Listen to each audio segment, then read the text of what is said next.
Full disclosure, I don't really like fighting computer games. I played Mortal Kombat, I played Mortal Kombat 2, and then after that I kind of fell out of it. I liked Street Fighter, I played Soul Calibur, but you know, they're not really my biggest jam. Get over here! Hello and welcome to Popcorn Dreams Gut Reactions. If you're looking for a quick spoiler-free review, then you have come to the right place. And today we are watching Mortal Kombat. It had the same marking you do, Cole. It's a birthmark. What do you mean? He was born with it. It's not a birthmark, Cole. It means you've been chosen. It was written by Greg Russo, who hasn't really written anything before, and Dave Callahan, who wrote Wonder Woman 84, the Expendables movies, and the Doom movie from 2005. Not the greatest then. And it was directed by Simon McQuoid, who, according to IMDb, has only directed this and a short movie from a few years ago. What is it about? Well, it's Mortal Kombat. I'm guessing if you've clicked on this review, then you know Mortal Kombat already. But just in case you don't like computer games, but you do like martial arts movies, there are many different worlds. If Outworld's champions defeat Earth champions 10 times in a row, then the Elder Gods rules mean that they can invade Earth. Outworld has won 9 in a row, and now it's time for the 10th tournament. Yeah, it sounds kind of goofy, doesn't it? First learned about this 7 years ago. On a mission in Brazil to capture a wanted fugitive. When we got there, it tore through our unit in seconds. The target had superhuman abilities. It stars Louis Tran, who plays a new character called Cole Young, and an array of other actors who have had small bits in TV or films before. There are 2 actors, though, who drew my attention. There's Chin Han, who you might remember from The Dark Knight, and also in the live-action version of The Ghost in the Shell, who plays Shang Tsung. And I'm always happy to see Hiroyuki Sanada in a movie, and he is playing Scorpion. I loved him in Sunshine and The Last Samurai. And of course you might know him from the Keanu Reeves movie 47 Ronin, or from The Wolverine. He is always good, even if the films aren't. These are your champions. I'm Sonya. That's Kano. I'm Liu Kang. Name's Jax. Kung Lao. Lord Raiden. The fate of Earth is in our hands. Are they any good? Well,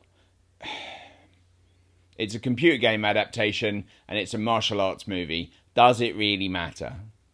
Well, if we want to elevate the film to something where we actually care about the characters, then yeah, it does. But you know, we'll talk about that more in the production. They're not bad themselves. If there's any problem with this film, it's more to do with the script than with the performers. Throughout history, different cultures all over the world reference a great tournament of champions.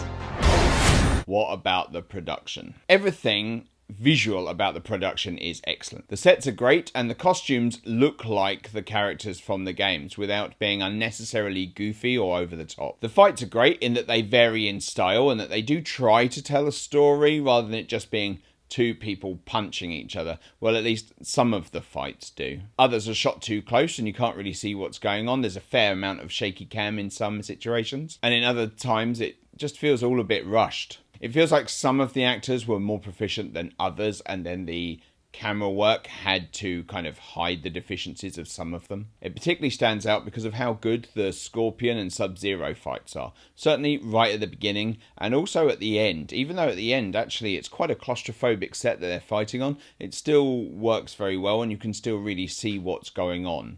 It's shot very well. You can tell those actors are really experienced at having had to do martial arts in movies before. The camera on when it's those 2 characters is allowed to sort of stand back and look at the whole scene rather than just being right up close and focusing on their characters, on the actors' faces. By getting wide shots, it allows us to see what they're actually doing, and it allows us to see the interplay between the 2 people. Whereas some of the others, the fight scenes might as well just be all intense facial expressions from the actors. There are definitely moments in this film where you can see the sort of badass, kick-ass, brutal fight fest that this film should have been. However, beyond the aesthetics and the fight choreography, there isn't a lot to recommend this movie. The script isn't great. Some of the dialogue is amusingly bad. I mean, fair enough, the whole premise is kind of a silly concept, so, you know, it's kind of hard to write it without having to have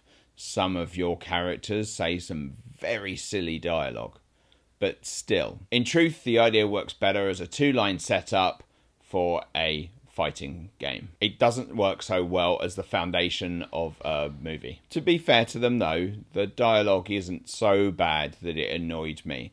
There's just like one or two real clunker lines, but apart from that, it's okay. When you do a film like this, the screenwriter can be on a hiding to nothing. They either focus on one character and develop them, and then the fanboys are irritated and complain that their favourite character wasn't the one you focused on, or maybe wasn't even in the film at all. Or you try to focus on as many as possible, like this film did, and then you kind of end up with a bit of a mess where we don't really know anyone, we don't really care about anyone. None of these characters have any time to breathe.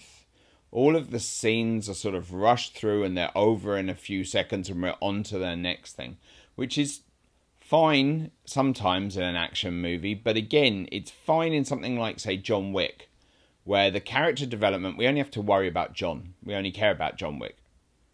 Everybody else that's in it, it doesn't really matter. As long as they turn up, present a threat, and then he dispatches them. That's all that matters. But this film is not like that.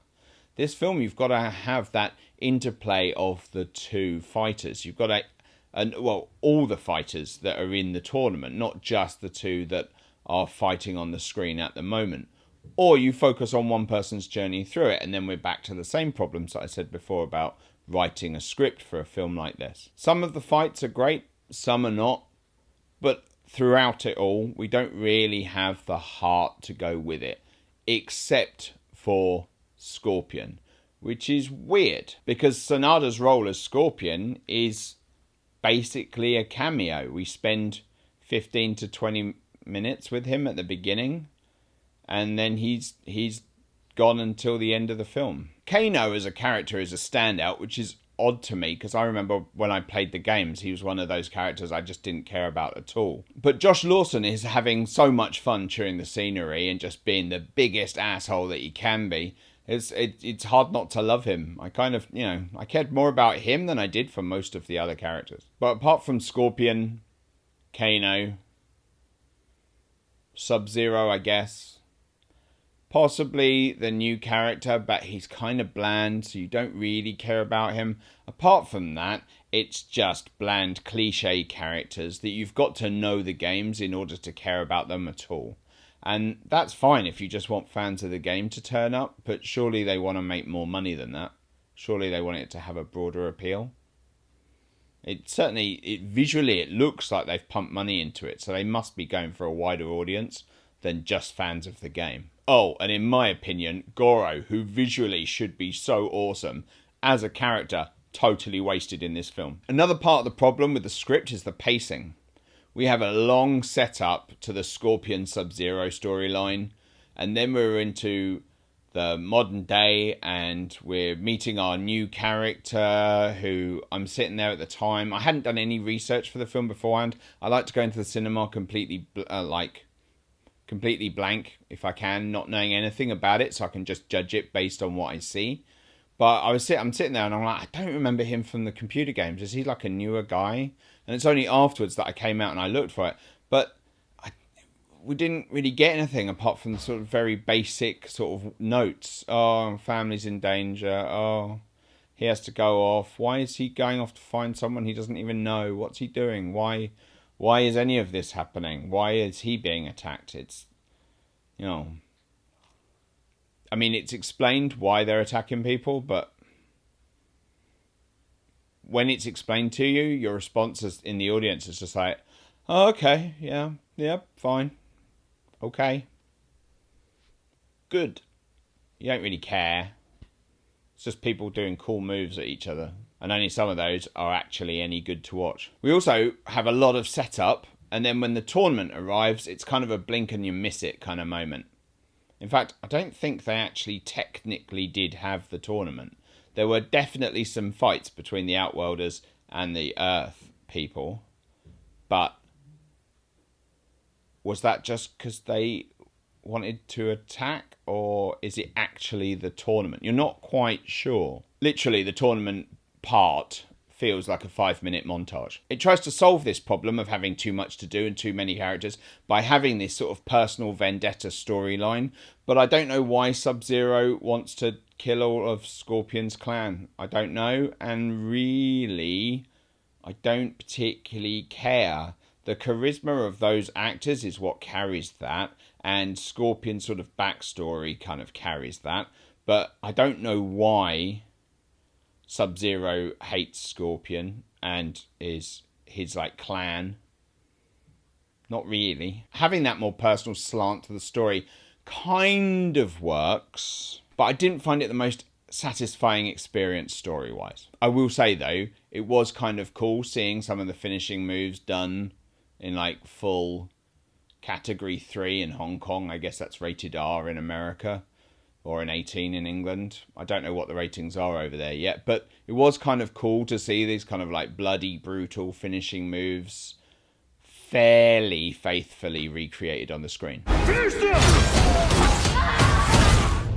Kano wins. Would I recommend it? Yes, I would, especially if you like Mortal Kombat, but with a lot of heavy caveats. It's kind of fun.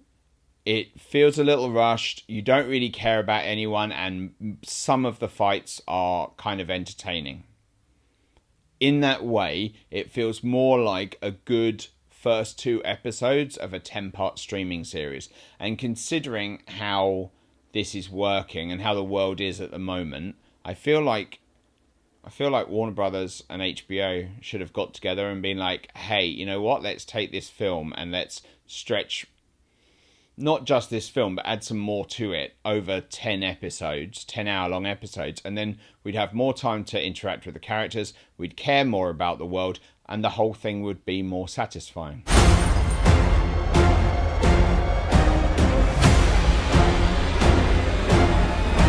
So that was our review of Mortal Kombat. Thank you for watching. If you liked it, don't forget to like, share, and subscribe, and I will see you next time on Popcorn Dreams.